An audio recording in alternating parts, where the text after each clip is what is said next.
Jornal em Foque. Apoio Unisanta, Universidade do Grupo de Excelência do MEC. BocNews, o jornal gostoso de ler e bom de negócios.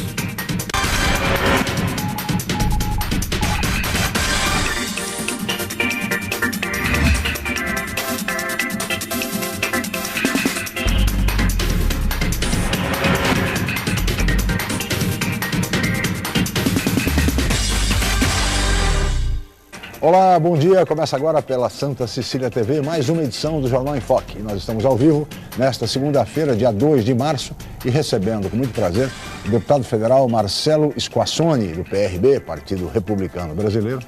E como comentarista do programa de hoje, o colega jornalista, diretor da Faculdade de Artes e Comunicação da Universidade de Santa Cecília, Humberto Chalub, que também é diretor do semanário BocNews.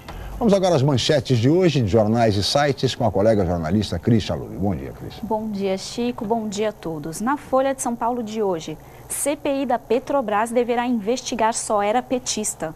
O Estado de São Paulo. Empresas da Lava Jato pedem 31 bilhões de reais ao BNDES. Em A Tribuna, Saúde receberá 17 milhões de reais. No BocNews, ciclovias, tráfego de risco. Santa Portal. Receita começa a receber declarações do Imposto de Renda 2015. G1 Santos e região. Filha desmente pai e polícia encontra arsenal em carro. No portal da UOL, Receita Federal começa a receber declarações do Imposto de Renda nesta segunda. E na capa da Veja, a crise de confiança. Chico? Obrigado, Cris. Muito bem. E ao que parece, o governo federal está completamente sem rumo. O maior exemplo é a política de desonerações sobre as folhas de pagamento.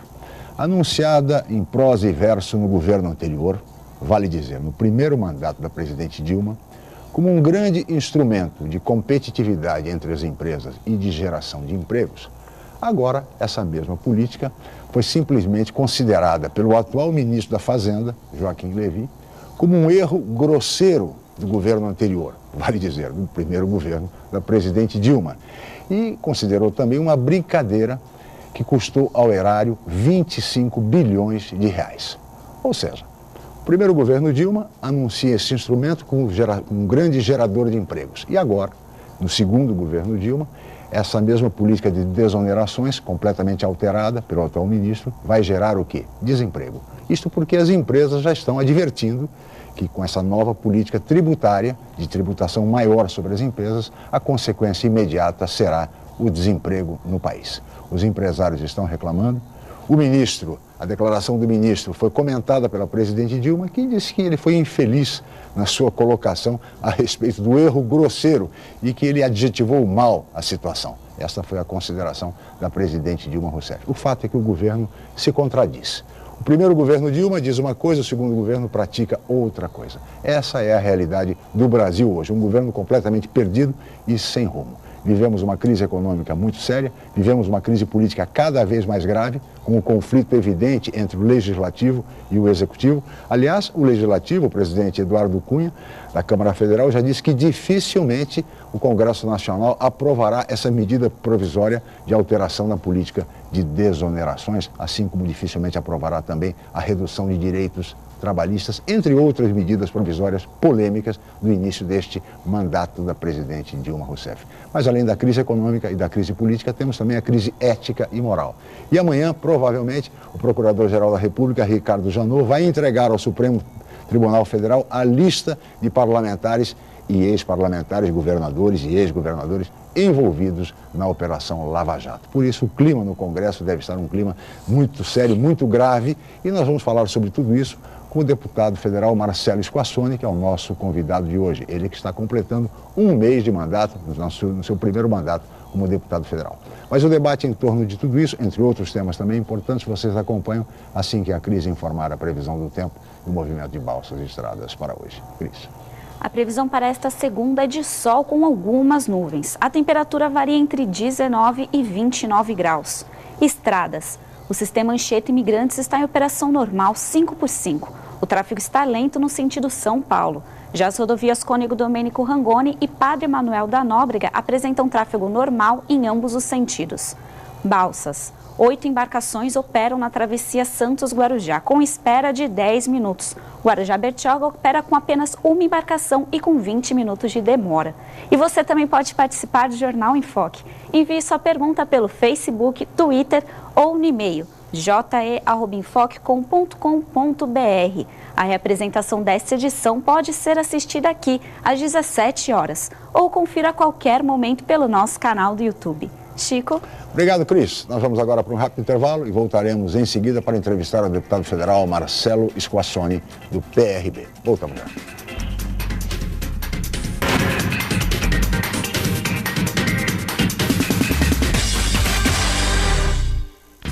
Hoje, o mercado de trabalho exige cada vez mais qualificação. Faça pós-graduação na Universidade Santa Cecília. Mestrado, especialização, MBA, aperfeiçoamento e extensão em diversas áreas. Cursos inéditos, presenciais e à distância, reconhecidos pelo MEC e com professores altamente capacitados. Aproveite descontos especiais e financiamento em até 36 meses. Pós-graduação Universidade Santa Cecília, levando você ao sucesso profissional. Com o novo formato, o site bocnews.com está mais interativo, dinâmico, com conteúdo ampliado e canal próprio de TV na internet. São mais notícias com credibilidade para curtir e compartilhar, em qualquer hora e lugar, seja pelo computador, tablet ou celular. Inclua o bocnews.com na lista dos seus favoritos e tenha ao seu lado a informação indispensável para o dia a dia. Jornal Bocnews e bocnews.com. Experiência e inovação para bem informar.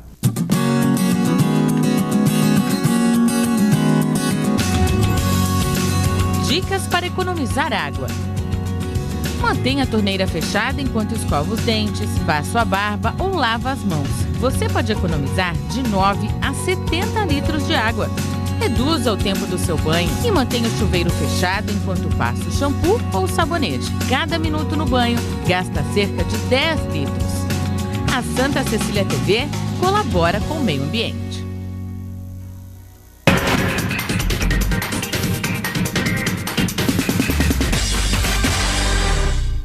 Muito bem, estamos de volta com o Jornal em Foque desta segunda-feira, 2 de março, e hoje recebendo com muito prazer o deputado federal Marcelo Squassoni, do PRB, e como comentarista o colega jornalista Humberto Chalub, que é diretor do semanário Bocnews e diretor também da Faculdade de Artes e Comunicação da Unisanta. Deputado, eu gostaria de começar essa entrevista, temos muitos temas importantes aí, nacionais para conversarmos, para falarmos, mas começar pela Operação Lava Jato. Eu queria saber como é que está o clima no Congresso Nacional, o ambiente, às vésperas da divulgação do nome dos parlamentares envolvidos. E o senhor é membro da CPI da Petrobras, inclusive, é um dos 27 membros que integram a Comissão Parlamentar de Inquérito que vai apurar a situação da Petrobras. Bom dia, obrigado pela presença, deputado. Eu que agradeço o convite, estou sempre pronto para vir a hora que você me chamar. Pois não, muito obrigado. Mas é um clima de expectativa mesmo, né? Nós estamos todos esperando essa famosa lista, né? Com certeza existem políticos envolvidos. E a CPI, que eu acabei de ser novo membro dela, né? Vai realmente participar ativamente desse novo momento, né? Eu cheguei há um mês, como você acabou de dizer, e já consegui participar de alguma coisa muito importante. Dos 513 deputados, só 27 vão participar. E acho que é um momento do Brasil passar essa história toda limpo, né? E está faltando pouco para isso, né? A Justiça está fazendo a sua parte, a gente tem assistido o tempo todo isso, mas a parte política também é importante. A gente fala, a CPI não vai dar em nada. Não é que não vai dar em nada. Algumas coisas que vão acontecer daqui para frente, essa lista nova, vão ter que ser desdobradas politicamente, né? Sem dúvida. E a CPI vai fazer parte, claro, vai ser proeminente nesse assunto, né? E vai começar por ali a discussão do que vai acontecer com cada um desses deputados. Também é importante lembrar que a CPI ela faz a parte de sistematização também. Ou seja, quando acaba a CPI, as sugestões, né, e os problemas que foram verificados durante todo o processo, eles se transformam em leis, né, em novas normas, né, isso que é importante também para que não aconteça de novo. Sim, o fato, inclusive, quer dizer, discute-se muito a questão do pacote anticorrupção. O governo pretende encaminhar ao Congresso, enfim, até como uma medida em função de tudo isso. Mas o fato, Humberto, é que pesos pesados da política deverão estar nessa lista. pelo que se sabe. Não se tem ainda divulgação oficial, mas pelo extraoficialmente, o que os jornais indicaram, nomes, pesos pesados da política nacional estarão certamente nessa lista. Bom dia, bom dia. Obrigado pela presença, viu, Humberto? Realmente, eu acho que talvez esse seja o grande desafio desse momento dessa CPI, porque ao que tudo indica, o trabalho que tem sido feito pela Justiça, principalmente a Justiça do Paraná, que encaminhou todo esse processo, tem sido feito de forma muito eficaz, assim, de uma forma muito eficiente e cumprindo as etapas de investigação. E o que parece o grande foco vai ficar no Supremo. Realmente a CPI vai ter um papel político muito importante. E talvez seja aí o grande ponto de desafio, porque na medida em que já existem rumores de algumas listas que já foram divulgadas antecipadamente, assim, alguns nomes que foram sugeridos, inclusive de nomes do próprio presidente do Senado, Renan Calheiros, do próprio presidente do Congresso. Então aí vai ficar o grande mistério, porque se realmente confirmado esses nomes de figuras aí peso pesado, né? Como é que a CPI vai agir, Como é que a CPI vai agir? Quer dizer, ela vai realmente fazer cumprir a sua missão realmente, de ir até o limite de apuração, caso, cassação dos mandatos realmente, ou ela vai acabar em pizza e é mais um descrédito para a população, é mais um desgaste muito forte do Legislativo, que já vem com a imagem sendo desgastada. É isso que eu queria colocar com o deputado, qual a expectativa dele realmente. Qual dentro do ambiente que o senhor está convivendo agora nesse grupo aí que vai compor a CPI, o que o senhor considera? Vai ter uma autonomia realmente para a realização dos trabalhos de uma forma isenta, uma forma livre, ou ela já está sendo, de certa forma, conduzida, até porque ela está na mão o próprio relator do Partido dos Trabalhadores, que faz parte do governo, deputado Luiz Sérgio. O PMDB também tem uma forte influência. Como é que o senhor está vendo essa questão? O senhor acha que vai ser doa quem doer, ou no final a coisa se acomoda e aí a própria população é mais um desgaste, é mais um fator negativo para manchar a imagem aí do Legislativo? Bom, eu acredito que os deputados que foram escolhidos para estar na CPI sabem do que aconteceu no passado e na última CPI, que acabou numa situação triste, né? Então, acho que nenhum deles que está ali quer passar pela mesma situação. Muitos são novos assim, já foram deputados estaduais, vereadores, mas estão começando agora no Congresso. Quantos dos 27 são novos? Não sei exatamente, mas alguns... Metade? Metade, acho que sim. Metade. O Bruno Covas está na mesma CPI, mas tem gente antiga, como o Arnaldo Faria de Sá, mas tem muita gente experiente nesse assunto e também que não vai colocar a cara ali para passar vergonha. E eu acho que, a princípio, a gente tem que acreditar nos que estão ali, né? Não dá para de cara, a gente achar que vão lá para fazer uma pizza, né? Eu disse muito claramente, quando eu saí da primeira reunião, se eu entender que não vai acontecer nada, que eu vou fazer um papel lá de tonto, né? Eu prefiro não sair.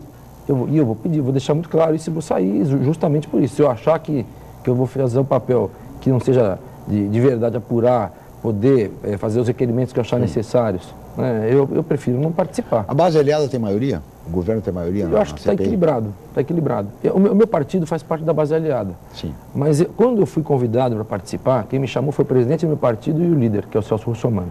Me chamaram uma hora antes de ser instalada a CPI. E, você quer participar? Eu falei assim, olha, se eu puder participar e ter liberdade para fazer os requerimentos que eu quiser e para agir da maneira que eu achar coerente, eu vou. Mas se eu for para uma CPI para obedecer ordem de governo, eu já não vou. Isso ficou muito claro para eles lá. E eles, não, você tem liberdade. Então eu fui com essa condição. Então ficou muito claro para mim isso. Agora, se eu sentir que eu vou ser tolhido de alguma maneira pelo meu partido ou pelo governo que vai fazer uma pressão em cima do meu partido, aí eu, ao invés de obedecer, eu saio. Acho que é muito mais coerente com a agora, história. Deputado, o senhor não assinou o pedido, né?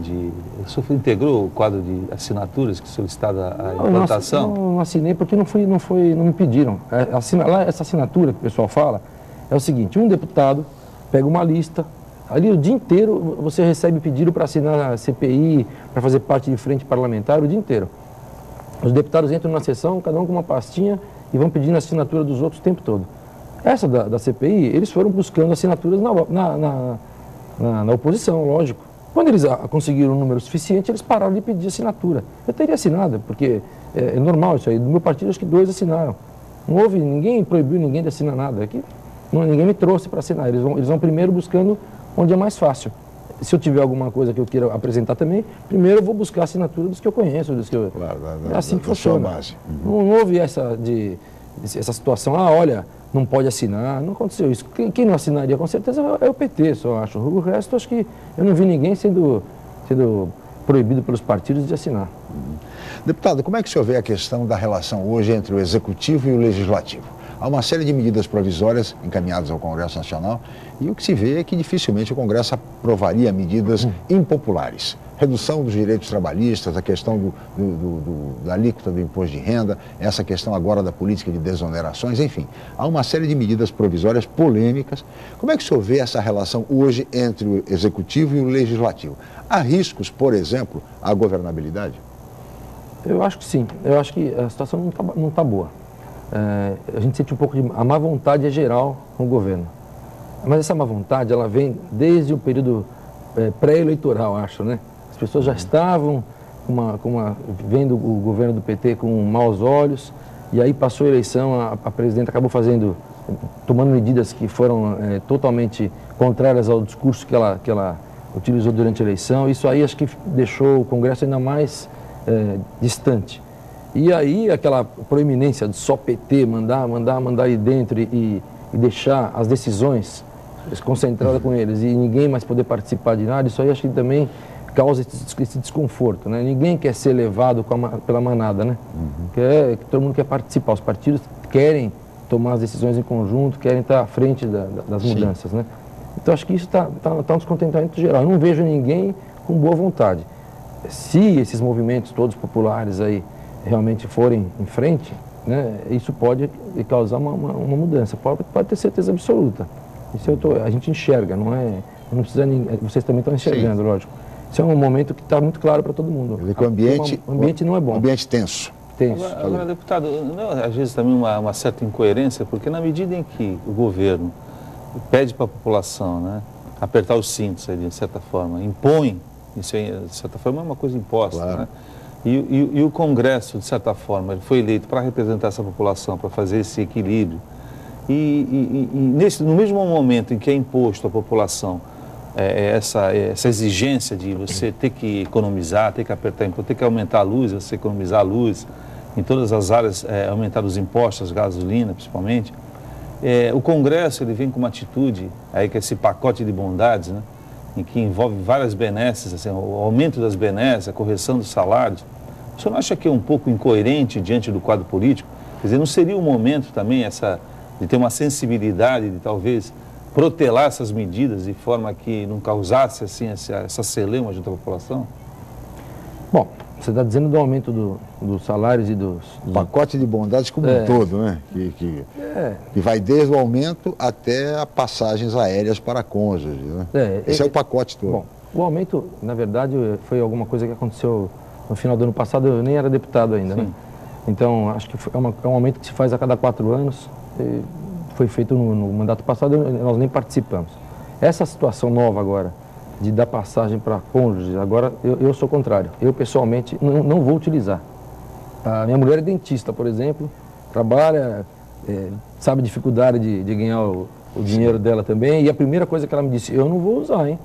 Nem me coloca num negócio desse. Quer dizer, a preocupação dela de passar vergonha, né? Até com os amigos, tudo. Como é que você vai se utilizar do dinheiro público para comprar passagem para ela e ir até lá em Brasília, né? Quer dizer, ela vai, como a maioria das mulheres dos deputados vão, só que no meu caso, por exemplo, ela vai uma semana sim, uma não, ela vai até lá, me ajuda em algumas coisas, organiza para mim a minha vida lá, porque também realmente preciso da ajuda, todo mundo precisa da ajuda da esposa. Mas ela vai por conta dela, por minha conta dela, ela paga a passagem, vai até lá. Né? Isso tá certo. Para quem tem o salário de um deputado, né? Sim, mais o salário disso, né? da minha mulher, mais, sabe, você não precisa usar o dinheiro público para pagar uma passagem para ir até Brasília. Claro. Acho que se o deputado ganhasse mal, olha, não tem condição, coitados, mas não existe nenhum coitado ali dentro, né? Claro. Acho que foi um erro estratégico. Eu sei que a história começou no ano passado, durante a campanha para presidente do Eduardo Cunha. Ele acabou se encontrando com esposas de alguns deputados, que a maioria não era de São Paulo, viu? E esses deputados, as esposas falaram que elas gostariam, e ele acabou se comprometendo com esse grupo. Mas não, isso não representa a minha vontade e acho que não representa a maioria dos paulistas.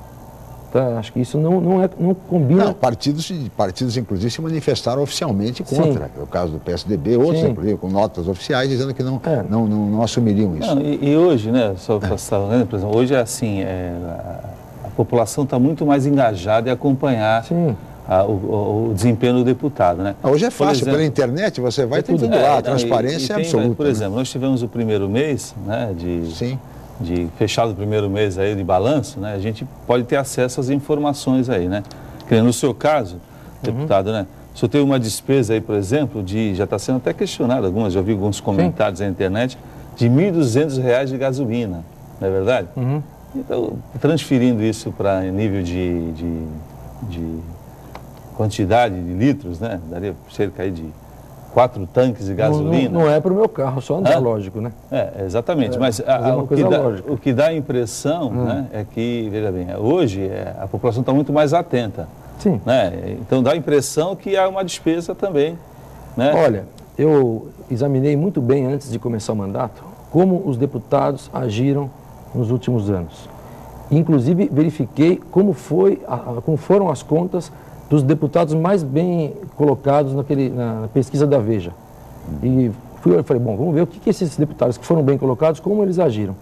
E eles gastaram praticamente todos os meses, esses que foram, vamos imaginar, você pode verificar, os 5 primeiros, eles gastaram todos os meses a cota inteira, que dá mais ou menos perto de R$30 mil, com aluguel de veículo, aluguel de imóvel para fazer o escritório, com serviços técnicos e jurídicos que podem ser pagos, a cota de combustível. A cota de combustível é R$4.500 por mês, que o deputado pode gastar com assessoria no Estado, lá em Brasília. Isso faz parte dessa cota dos R$30 mil.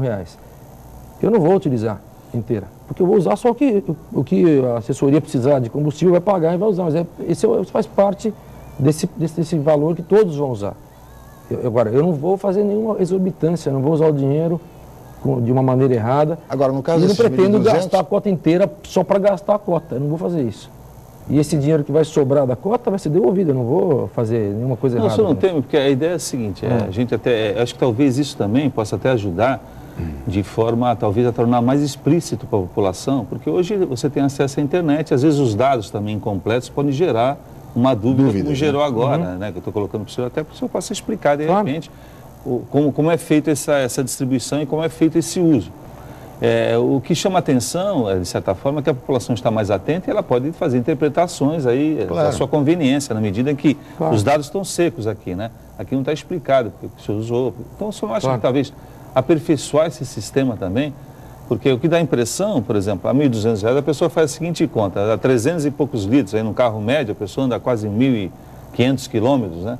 Então fica difícil para por exemplo, o contribuinte, que entre o deslocamento, entre o hotel que o deputado está, o apartamento funcional e o Congresso, não vai dar isso. E aí ele associa a passados recentes, né, onde houveram alguns casos aí principalmente na questão da alocação dos veículos, onde tinha aquelas empresas que forneciam fantasma e tal. O senhor também não teme isso, porque de repente fica uma interpretação errônea e que talvez o processo de aprimoramento dessa transparência, né, na medida em que, além dos valores, assim, o percurso, talvez, que foi utilizado, ou a placa do carro que se utilizou, esses elementos de informação, porque senão fica uma ideia simples, né? A pessoa pegar e falar, poxa, o deputado gastou, quer dizer, deu a volta no planeta em um mês e está gastando casinha. Não, estou falando. Já houve casos de deputados que apresentaram notas de gastos com combustível, o deputado Squassoni, que esse cálculo foi feito pela imprensa. O cara dava uma volta no planeta. É um negócio muito sério. Então, fica aí. Tomara que isso seja coisa do passado. Vamos deixar muito claro. Eu não vou usar R$1 do dinheiro público para me beneficiar algum amigo meu ou parente meu. Sim. Nenhum parente meu nunca trabalhou no serviço público. Nenhum irmão, primo, cunhado, ninguém. Nunca arrumei emprego para ninguém. Então, eu estou tranquilo nessa situação. Minha mulher não precisa também, não usa nada do dinheiro público. A passagem aérea não vou utilizar. Custa você se deslocar para Brasília todos os dias, porque você sai eu saio do Guarujá, Vou para São Paulo, pego o avião, vou para Brasília, de Brasília vai para o apartamento, do apartamento para o Congresso, para lá, para cá. As pessoas que trabalham comigo também se deslocam na base, se deslocam para falar com as pessoas. Não dá para eu pedir para uma pessoa pagar isso o tempo todo do bolso dela para atender realmente o serviço do cargo de deputado. Não dá para eu pagar do meu bolso para fazer o trabalho, mas eu não utilizo o dinheiro para fazer alguma coisa que não seja correta. E o dinheiro é claramente exposto aí o tempo todo na internet, onde é gasto. Todos os deputados fazem isso. Acho que fica fácil de acompanhar, o que você disse. Mas acho hoje que é também, muito fácil. Hoje é muito fácil, quer dizer, hoje é muito fácil. Basta entrar na internet e verifica-se quantos deputados estão gastando. E verifica que tudo. Não existe nenhum deputado, até o mês passado que eu acompanhei, que não se utilizou da cota. Porque faz parte do trabalho do deputado também pagar essas contas para viajar para Brasília, voltar. Sim. Mas deputado, só deputado, não a mulher. Falando em pacote de bondade, eu vou deixar uma pergunta para o próximo bloco, temos que chamar um intervalo, que é a questão do novo projeto do deputado Eduardo Cunha, da mesa diretora, enfim, que quer construir um anexo para a Câmara Federal, um novo prédio com shopping center, inclusive, ao custo de mais de R$1 bilhão. O deputado Marcelo Squassoni fala sobre isso no próximo bloco. Vamos para um rápido intervalo, voltamos já.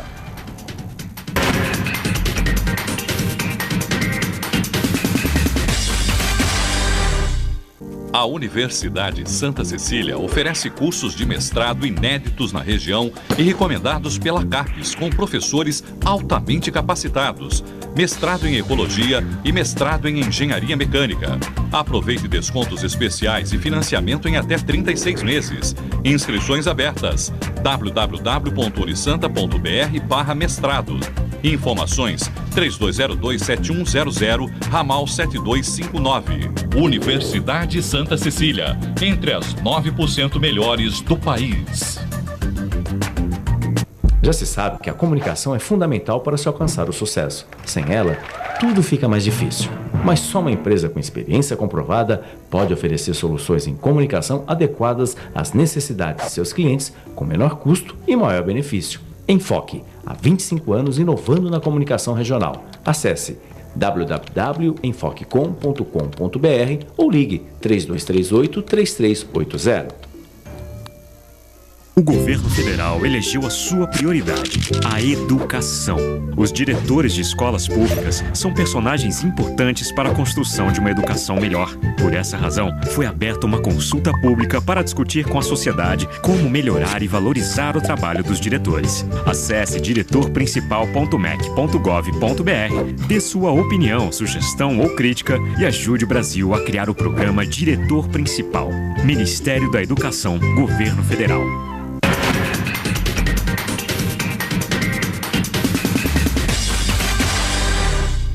Muito bem, estamos de volta com o Jornal em Foque desta segunda-feira, 2 de março. Estamos ao vivo e recebendo com muito prazer o deputado federal Marcelo Squassoni, do PRB, e o colega jornalista Humberto Chalub, que é diretor do semanário BocNews. Deputado, R$1 bilhão para o novo anexo da Câmara, projeto da mesa diretora da Câmara Federal, do deputado Eduardo Cunha, inclusive um anexo com um shopping center. Como é que o senhor vê isso nesse momento tão difícil que o Brasil vive, de sacrifício para todos os cidadãos? Como é que o senhor vê isso, um projeto dessa monta, dessa magnitude? Bom, eu acho que agora não é o momento de se gastar dinheiro público com prédio novo. Eu já te disse agora há pouco, eu estou no anexo 4, eu estou numa sala que realmente ela é pequena, a sala dos deputados, todos os deputados têm salas pequenas. A sala de um vereador aqui é melhor que a sala de um deputado lá. Mas eu não estou me sentindo desconfortável, sinceramente. Eu acabei de te contar que eu arrumei minha sala um pouquinho eu mesmo, mandei ajeitar algumas coisas e estou bem acomodado. Eu não estou me sentindo nem um pouco desprestigiado por isso, né? Não, acho que isso não diminui o que nós vamos fazer como parlamentar. Realmente, os prédios são muito antigos em comparação com os outros próprios públicos de Brasília. O prédio da Justiça Federal é um prédio ótimo. O do Ministério Público Federal é o melhor prédio de Brasília, é sensacional o prédio deles. E ninguém fala muito. Mas como o prédio é para os políticos, né, é sempre pior assim. Mas vamos deixar muito claro a situação. O plano da mesa diretora é fazer o prédio sem usar o dinheiro público, pelo menos é o que me contaram até agora, nesse primeiro momento. Seria uma parceria público-privada, onde as empresas interessadas construiriam um prédio e explorariam algumas lojas para pagar esse investimento. Essa é a história como chegou para mim até esse momento. Isso é uma parte do dinheiro, né? Porque o dinheiro tem o deputado Beto Mansur, só para observar, permita interromper. Claro. O deputado Beto Mansur, na sexta-feira aqui no programa, ele que é o primeiro secretário da mesa diretora, portanto está diretamente ligado a essa questão, a esse projeto, ele explicou aqui que 300 milhões virão de economia da Câmara. É uma economia que a Câmara tem, não se sabe exatamente de onde vem essa economia, se de orçamentos anteriores, enfim. Mas são 300 milhões, segundo o que ele disse, 500 milhões da venda da folha de pagamentos para uma instituição bancária, que ainda não está definida, e mais 200 milhões que viriam dessa parceria público-privada. Seria o custo dessa forma que estaria previsto o pagamento do anexo com o shopping. Eu não acho que seja o momento de gastar dinheiro para fazer o prédio novo. Minha opinião. Sim. Né, quem vai decidir é o presidente. Mas eu acho que temos outras prioridades aí, acho que podíamos pensar em outras coisas mais importantes para o país nesse momento. Até porque moralmente não vai ficar bom também, como não ficou bom o negócio das passagens para as esposas aí. Não é uma maioria que gosta dessa situação, é uma minoria que toma essa decisão. Então, eu acho que se o presidente forçar mesmo isso, não vai ser apoiado por todos. Acho que talvez não seja o momento para isso. Oportuno, né? Até porque hoje está se pensando do universo, do espaço físico dimensionado para o número de deputados que existem no Congresso atualmente, né? E estamos aí à beira de uma reforma política que, pelo menos no início, se pensa que vai sair. Agora a animação estava maior, mas acho que em decorrência da CPI agora a coisa vai embrulhar um pouco. Acho que a reforma política vai caminhando, né? Vai caminhando, vai falando a reforma e vai ficando a reforma, né? Que talvez fosse o momento também se refletir da quantidade, quer dizer, em vez de se construir o prédio, se também se reorganizar, racionalizar o número de deputados, né? Quer dizer, dentro de um processo de reforma política. Será que realmente esse modelo, esse regime que a gente está vivendo, tendo o Congresso, tendo o Senado, né, não pode ser feito por uma outra forma? Será que a gente precisa de tantas representantes? Né? Não seria, talvez, o momento de se refletir sobre isso? É verdade? Não nesse mandato, mas para os próximos mandatos. Sem dúvida. Então, às vezes, ao invés de construir prédio, a gente pode ter um menor número de representantes, né, que podem ocupar o espaço que já existe, né? Mas, deputado, eu queria focar um pouco aí a questão agora regional, que o senhor também está como representante da Baixada Santista. Eu acho que é a grande expectativa também em várias áreas aqui da nossa região, né, principalmente a questão do porto, a questão que envolve outros investimentos aí que são preocupantes até em função desse novo cenário econômico, né, das obras, né? Como é que o senhor está vendo a questão da Baixada Santista, né? O que vai ser possível realmente? Aí o deputado Papa também, que é estreante com o senhor, já anunciou que vai dirigir todas as verbas dele, das emendas dele para a área de saúde aqui, principalmente para a Santa Casa, para ajudar na área de saúde. O senhor já definiu realmente o que o senhor vai... onde o senhor vai dotar as suas emendas? Claro. Como é que o senhor pretende atuar também em prol da Baixada Santista? Eu já fiz as emendas também na sexta-feira, foi o último dia. 10 milhões, né? Conversei com o Papa, inclusive, antes de terminar, liguei para ele, pedi para ele dar um pouquinho de ajuda para o Hospital Santo Amaro no Guarujá, porque lá é uma situação também calamitosa há muito tempo, a gente sabe disso. É o único hospital que a gente tem na cidade, um hospital também que atende Bertioga, atende Cubatão, agora é um hospital estruturante pelo governo do estado de São Paulo. E eu fiz o seguinte, vou contar exatamente o que eu fiz com o dinheiro. Dos 10 milhões que eu tinha, eu mandei 500 mil para o Hospital do Exército, do estado de São Paulo. 1 milhão para Bertioga para fazer a entrada da cidade, foi o pedido do prefeito, eu fiz a emenda que ele pediu. Então nós estamos falando de 1,5 milhão. Os outros 8,5 milhões eu mandei para o Guarujá, nesse primeiro momento, para 7 milhões para a saúde, para o hospital, diretamente para o hospital. Hospital Santo Amaro. E 1,5 milhão para o esporte, para terminar o ginásio de Guaibê, a reforma do ginásio. Por que eu mandei para o hospital esse dinheiro, essa maior parte? Porque o Hospital Santo Amaro hoje, se você tiver um problema cardíaco no Guarujá, você não consegue ser salvo. Você recebe um tratamento imediato, paliativo, e é obrigado a se socorrer de São Paulo ou até de Santos, em alguns momentos também. Santos também está com um problema grave, na Santa Casa também, parece que a única máquina de hemodinâmica, que cuida do coração de todos nós, não estava funcionando também. E essa máquina custa perto de 3 milhões de reais. Então eu coloquei como meta comprar essa máquina para o Hospital Santo Amaro, para que as pessoas, se passarem mal nessa região, tenham um atendimento e salve. Claro. Porque hoje a pessoa realmente tem grande chance de morrer por falta de equipamento médico. Então, esse dinheiro é muito mais para equipar o hospital, mudar o hospital e transformar o hospital num hospital de verdade. Um hospital que todo mundo mereça, que as pessoas merecem. Como você disse até agora, dinheiro público. Acho que o mais importante hoje é colocar na saúde. É onde eu enxerguei o tempo todo na campanha que as pessoas mais reclamam, mais precisam ser acolhidas. Deixa eu ver, dos 20 milhões que o senhor e o deputado Papa têm direito, juntos, até a manchete do Jornal da Tribuna de hoje, 17 milhões de reais foram destinados para a saúde. Isso. 7 milhões da sua parte e os 10 milhões integrais do deputado Papa para a área da saúde, em toda a região. Não, 7,5, meu. 7,5. Então, 17 milhões e meio voltados para a área da saúde aqui da nossa região. Portanto, é um investimento absolutamente prioritário, né? Exatamente. Né? E aí é que entra na questão do início da nossa discussão, que é realmente a questão das prioridades, né? Claro. Então, a população, acho que assim, hoje nós estamos vivendo um momento em que a população, de certa forma, está muito desgostosa, né, com o cenário político, até por força dessas incoerências, né?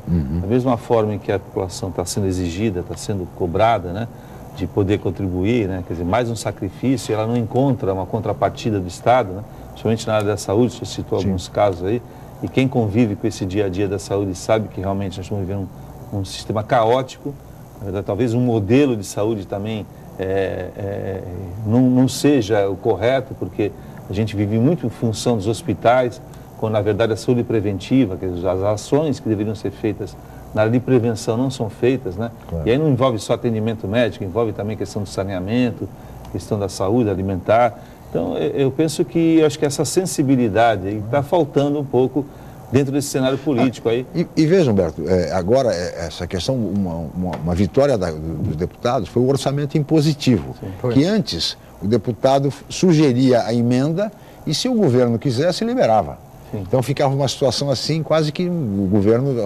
atendia a base aliada, mas não atendia a oposição. Com o orçamento impositivo, aprovado pela Câmara Federal, num rasgo aí de independência em relação ao Poder Executivo, nós podemos ter, daí a importância de se eleger deputados da região. Verdade. Né? Quer dizer, 17 milhões e meio agora para a área da saúde da região. Foi bem lembrado que você falou agora, eu vou até comentar alguma coisa, né?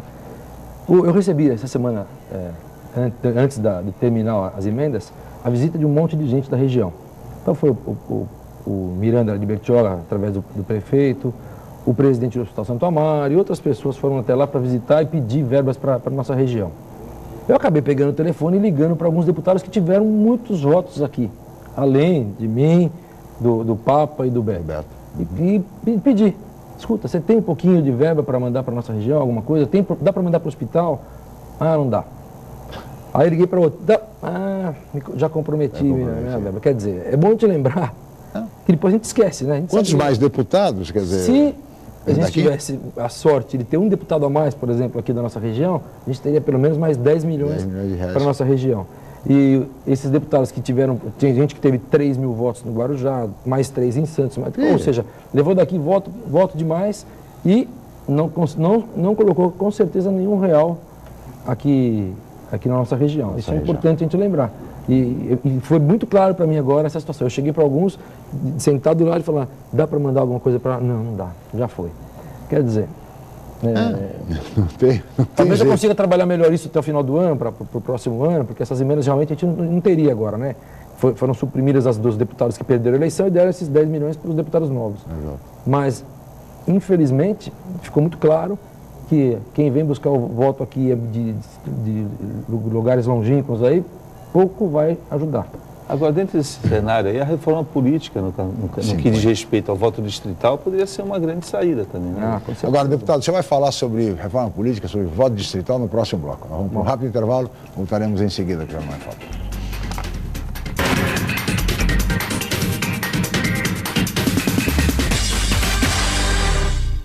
Academia Unisanta. Bem-estar, saúde e qualidade de vida. Mais de 80 aparelhos de última geração. Profissionais qualificados para orientar as atividades de modo personalizado. Ambiente agradável com muito conforto para todas as idades. Musculação é na Unisanta. Academia Unisanta. Dê uma força para a sua saúde. Informações 3202-7126. Com novo formato, o site bocnews.com está mais interativo, dinâmico, com conteúdo ampliado e canal próprio de TV na internet. São mais notícias com credibilidade para curtir e compartilhar, em qualquer hora e lugar, seja pelo computador, tablet ou celular. Inclua o BocNews.com na lista dos seus favoritos e tenha ao seu lado a informação indispensável para o dia a dia. Jornal BocNews e BocNews.com. Experiência e inovação para bem informar.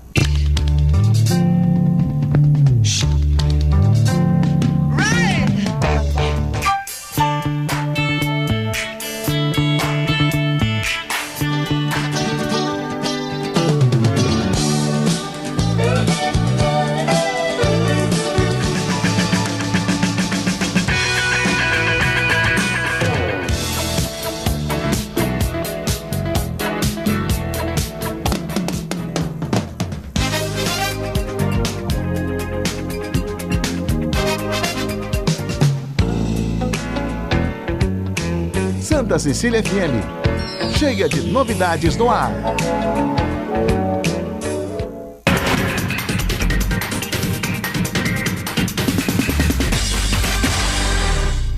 Muito bem, estamos de volta com o Jornal em Foque desta segunda-feira, 2 de março, e recebendo hoje, com muito prazer, o deputado federal Marcelo Squassoni, do PRB, Partido Republicano Brasileiro, e o colega jornalista Humberto Saludo, como comentarista do programa de hoje. Cris, temos perguntas de telespectador, não é isso? Isso, Chico, a pergunta é do Uriel Vilas Boas. Ele diz o seguinte: o movimento de aposentados e pensionistas encaminhou ao senhor deputado um documento contendo pleitos como emendas ao orçamento federal sobre o reajuste das aposentadorias e o fim do fator previdenciário. Ele quer saber qual sua atitude a respeito, Squassoni. Bom, eu ainda não recebi esse documento, deve ter chegado agora lá em Brasília, devo ver hoje ainda quando eu chegar lá. Mas eu estava comentando sobre a aposentadoria agora há pouco. A gente sabe que a pessoa se aposenta com salário e ao longo dos anos vai perdendo e não recupera mais a vida que ele tinha quando ele se aposentou. Isso acontece com todo mundo que é próximo de nós, acho que até você mesmo já... Não, estou aqui, somos apoentados, sabemos bem o que é isso, fator previdenciário, tem que trabalhar a vida inteira. A situação, e acho que vai ser difícil se corrigir isso imediatamente. O que eu posso fazer é envidar os meus esforços nesse sentido, com certeza, para tentar corrigir essas distorções. E melhorar o reajuste dos aposentados. Claro, não é aposentadoria, é complementa, né? Pois é, bom seria se todos pudessem se aposentar como funcionário público se aposentam. Isso seria o bom, o melhor para todos, né? Ou como em alguns países que são de primeiro mundo, né? Como essas pessoas se aposentam e vão aproveitar a vida, vão viajar, né? Vão poder realmente ter os momentos que merecem, né? E aqui no Brasil, infelizmente, a pessoa se aposenta e tem que continuar trabalhando. Então, é uma distorção muito grande e a gente espera que essa nova Câmara possa contribuir para isso. Eu vou dar uma resposta assim que chegar em Brasília para o Uriel, pode ter certeza disso, vou ligar para ele. Uriel, colocar à disposição. Uriel é um combativo lutador em favor dos aposentados. Mas eu vou reajuste dos aposentados, que sempre acabam dando uma quirela aí, que é a inflação oficial, que é muito abaixo da inflação real, basta ir no supermercado. Aliás, né, Chico, quando o PT foi eleito já no presidente Lula, né, existia uma grande esperança, né, porque era o Paulo Paim, exatamente, um dos líderes do PT, né, um dos fundadores do PT, praticamente. Sempre foi a bandeira dele, foi essa, né? O fim do fator previdenciário. Até a nova previdenciário também. Na prática se viu que, né, o discurso é bonito. O discurso é bonito, a prática é outra. Mas eu vou ligar para o Uriel assim que chegar em Brasília, eu vou pegar o documento e vou ligar para ele. Seria bom. Muito bem. Deputado, o Humberto Salub abordou no bloco anterior a questão da reforma política, né? Principalmente o voto distrital, deputado. Como é que o senhor vê essa questão? O senhor acredita que o voto distrital seja aprovado? Olha, essa questão está sendo discutida amplamente agora. Amanhã tem uma reunião do grupo que está tratando da reforma política. Eu acho que seria ótimo para todos nós. Acho que mudaria realmente o cenário regional. Nós temos aqui uma população de, sei lá, quase 3 milhões de pessoas no litoral paulista, né? Não digo só as 9 cidades da Baixada, no litoral, e que são pouco representadas por 3 deputados. Nós temos um deputado para cada 1 milhão de pessoas, mais ou menos, aqui. É um absurdo. Se você pega um deputado de Roraima, por exemplo, ele tem mais ou menos, eu não lembro exatamente o número de municípios, mas acho que lá tem 16 ou 18 municípios pequenos, a capital é menor do que Santos, tá certo? E eles têm 8 deputados. 8 deputados para 16 cidades, ou seja, eles têm um deputado para cada 2 cidades, cidades pequenas, e eles levam para aquelas cidades pequenas o mesmo valor de emendas que eu trago para a minha região. 10 milhões que o senhor traz, enfim. É uma injustiça que tem que ser corrigida. você fala, bom, São Paulo tem muito deputado, tem 70. É pouco em relação ao resto do Brasil. Deveria ter 120. A população. Deveria ter proporcionalmente, deveríamos ter muito mais. Só que essa mudança é quase impossível. Minha primeira votação na Câmara, quando eu cheguei no primeiro dia, foi sobre a cobrança de ICMS e comércio eletrônico. Então, hoje, o Estado de São Paulo arrecada o ICMS aqui no Estado, mesmo quando ele vende para a Bahia, para o Espírito Santo, para outro Estado qualquer. Foi colocada uma nova lei em votação, que o valor de ICMS agora vai ser retido, vai ser pago diretamente para o Estado, que é o comprador da mercadoria, mesmo que a empresa que vende esse produto seja de São Paulo. Aí foi colocado em votação. Quantos votos nós tivemos lá? 60. Ainda 10 de São Paulo votaram contra São Paulo. Né? Quer dizer, o resto, claro. Lógico que não vai votar a favor de São Paulo. Existe uma birra lá contra os paulistas, e é forte essa birra. Eles acham que nós sempre fomos beneficiados. Se esquecem do trabalho de São Paulo, do que é feito em São Paulo o tempo todo. Né? Eles só lembram da pujança de São Paulo e acham que essa pujança foi colocada aqui a troco de bananas. E não foi feito dessa maneira, a gente sabe. É o primo rico, né? Pois é. E uma coisa engraçada assim, que eles falam é o seguinte, esse negócio da água, vocês estão reclamando agora porque é com São Paulo. Nós ficamos na seca aqui a vida inteira, ninguém falou nada. Agora, como é com São Paulo, está todo mundo reclamando. Quer dizer, existe um preconceito com os paulistas lá. E a gente vai ter dificuldade o tempo todo de avançar pelo estado de São Paulo, justamente pela minoria que somos, né? Muito embora os deputados de São Paulo bancada majoritária, mas majoritária bancada e uma bancada mais qualificada, eu acredito. Sim, sem dúvida. Que me perdoem os outros, mas eu acredito que a bancada de São Paulo é uma bancada bem qualificada. Claro. E, infelizmente, a gente tem essa dificuldade, porque quem acaba decidindo, se você pegar 5 estados pequenininhos do Nordeste, por exemplo, do Norte do país, eles têm muito mais força para decidir as coisas do que nós. Claro, sem dúvida nenhuma. Deputado, voto distrital, o senhor já se colocou a favor. Há uma proposta do senador Serra, de São Paulo, do PSDB de São Paulo, no sentido de que já em 2016, o ano que vem, portanto, tenhamos uma experiência distrital na eleição municipal. Eleição, claro, para vereadores. Né? São 90 cidades que participariam dessa experiência pelo projeto do senador Serra, todas com mais de 200 mil eleitores. É o caso de Santos e também seria o caso do Guarujá. Né? Mais de 200 mil eleitores. Como é que o senhor vê essa proposta? O senhor acha que é viável nós fazermos uma eleição distrital, voto distrital, por exemplo, o ano que vem, nessas 90 cidades? Bom, seria bom para os líderes comunitários, né, se elegerem. A gente tem que separar quem é líder comunitário e quem é político.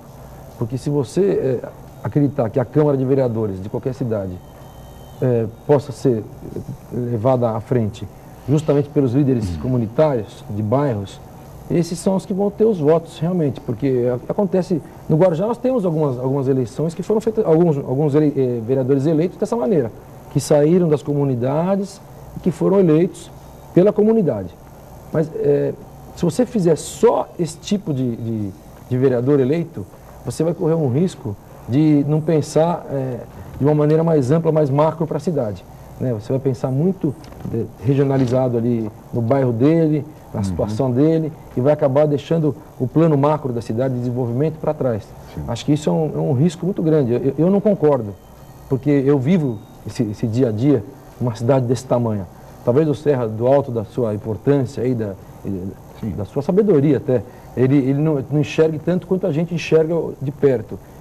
A cidade precisa de muitos planos importantes e que, se você deixar só na mão desse grupo de vereadores que vão vir só dos bairros periféricos, talvez, você vai esquecer o pensamento macro. E para onde a cidade vai? Escolher o caminho que uma cidade precisa tomar não é fácil. Mas aí não ficaria o caso também de obrigar o político tradicional, vamos chamar assim, vamos diferenciar, né? O líder de comunidade e o político tradicional, né? Que faz uma base política, né? Obrigar também ele a se aproximar mais dessas comunidades, porque de certa forma, né, você mesmo colocou agora que nós tivemos vários deputados que pegaram o voto aqui na Baixada Santista sem ter nenhuma ligação, não é verdade? Aí por força de uma mídia, por força de um trabalho de propaganda, por força de outros interesses, né? Você não acha também que de certa forma isso obrigaria esse político tradicional a se aproximar dessas comunidades realmente? e até buscar essa representação. Não, eu te entendo, mas vamos dar um exemplo muito prático aqui. Eu, como vereador, presidente da Câmara, eu tomei algumas atitudes que não foram para o bairro, foram para a cidade. Sim. Então, eu nunca fui um vereador de um determinado bairro. Tomei atitude. Eu fui contra o Yacht Clube de Santos, que estava dentro do Guarujá e que nunca pagou IPTU. Ou seja, é uma atitude para a cidade. Né? Eu fui trabalhar o tempo todo para melhorar a qualidade e o serviço do hospital. Né? Quer dizer, alguma coisa que é para a cidade inteira. Então, eu não teria voto só em um determinado bairro, eu tenho voto na cidade inteira. Como metade dos vereadores são dessa maneira. Alguns que tocam um trabalho macro para a cidade e tem alguns que são só do bairro, que vai se preocupar com a lombada do bairro, com a creche daquele bairro e vai trabalhar só naquele bairro. Eu acho que a cidade é muito maior do que esses pequenos detalhes. E eu acho que esses pequenos detalhes têm que ser tratados pela secretaria específica da prefeitura. Se tiver um prefeito que tenha competência para isso, ele vai tratar isso com facilidade e o vereador pode se ater a casos muito mais importantes de realmente transformar a sociedade e a cidade em uma sociedade próspera. Que é o que está faltando. Não tem você não vê a pessoa achar um caminho de prosperidade. Mas nesse aspecto, porque toda vez que se fala em reforma política, se pensa sempre em fazer uma reforma dentro do modelo que já existe. Não é verdade? Então, quer dizer, quando está se discutindo agora, se discute dentro do modelo que já existe. Quer dizer, não está se pensando também, de repente, pode se reformular esse modelo? Pode se reformular. Quer dizer, existem países, outras democracias em que os sistemas de representação se dão de outras formas, né? Claro. Através de conselhos, através de alguma coisa mista, alguma coisa parecida. Então, talvez fosse o caso de se pensar um pouco diferente também nesse sentido. Né? É verdade. Deputado, falando em política, falando no Guarujá, etc., a pergunta simples. Ano que vem, eleições municipais. O senhor é candidato a prefeito do Guarujá ano que vem? Não sou candidato. Eu estou até rindo porque é o tempo todo a mesma pergunta, né? Eu estou querendo fazer... O que é uma pergunta natural. Natural, o senhor, como deputado federal, ex-presidente, ex-vereador, ex-presidente da Câmara... Eu acho que eu estou muito satisfeito com o que eu estou fazendo agora. Eu acho que a cidade esperou mais de 20 anos para ter um deputado. Eu estou fazendo um trabalho que eu tenho certeza que vai dar frutos para a cidade. A cidade estava esperançosa por isso e a região também vai sentir falta de perder mais um deputado. Eu acho que eu posso contribuir muito para a região. O que eu gostaria é que houvesse um acordo no Guarujá de algumas forças políticas que fossem em frente com esse projeto que seria para mudar a cidade. Só seria candidato se não enxergar isso nesse grupo. Se eu achar que realmente não vai ter mudança no Guarujá, que não vai acontecer alguma coisa de verdade. Os políticos, os mais próximos, até o Papa, o Beto, eu converso com eles todos os dias, eles, não, tem que ser candidato, tem que ser, eu falo, não deixa, vão vocês então. Quer dizer, não é o momento para mim também, entendeu? Acho que não é a hora, eu tenho que continuar esse trabalho que eu estou fazendo. Só seria realmente se não tivesse um acordo político, mas eu acho que nós vamos chegar num acordo para ter mudanças de verdade na cidade. A gente sabe que está precisando no Guarujá, que é iluminação pública, segurança pública, zeladoria, todas essas coisas que são básicas na cidade, que a gente está sentindo falta. Né? E se a gente encontrar um grupo de pessoas que tenham o mesmo objetivo, a gente consegue transformar a cidade. Eu estou fazendo um trabalho importante, se você me permite falar, do hospital. Claro. Nós vamos ter uma inauguração dentro de uns 50 dias agora, do Hospital Dom Domênico, que era o antigo Ana Costa em Vicente de Carvalho. Eu comecei uma campanha o ano passado buscando dinheiro da iniciativa privada. Né? Comecei, inclusive, o primeiro doador foi o Armênio Mendes aqui.